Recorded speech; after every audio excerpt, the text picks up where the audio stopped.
There's two kinds of pressure. One is a functional pressure, which helps things flow, keeps things moving in a systematic, sort of gentle, sort of purposeful way, which is like the flow of blood in our arteries so that we have enough oxygen and all the nutrients we need in our brain and in our feet and all through all our organs. And we also want enough pressure so that when we turn the water faucet on, there's water comes out.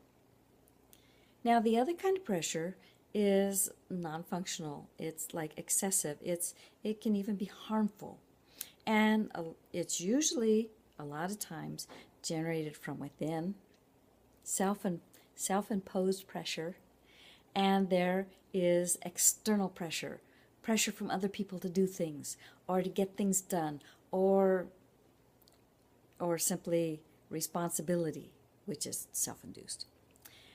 I was drugged back into the business this week. I wasn't exactly excited about it, but I was the only one who was willing to step up to the plate and had the authority to take care of it.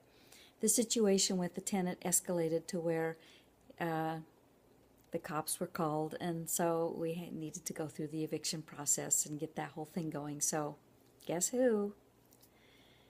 But now that's passed, and so now I can hopefully step back into my pressureless life, at least work at it. So, but there were a few things that I learned from this particular situation. For one thing, there seems to be a formula that goes with pressure. Now, pressure seems to be related, directly related, to an intention, something you want to get done, or needs to get done, or a goal you have, and the amount of time and resources you have to get it done. So if you have something that you want to do and you don't have enough time, or you don't have enough money or resources or people, or maybe what you want to do has a deadline, then this is where pressure comes in. It can create this pressure that is, more harmful. It doesn't sustain you. The other thing I discovered was that pressure seems to be related to the liver. Now, in Chinese medicine, the liver is related to the general. The general is the one that oversees everything and instructs everybody else to get their work done. And when that's not getting done to the general's satisfaction, the general is unhappy. The same applies to our liver.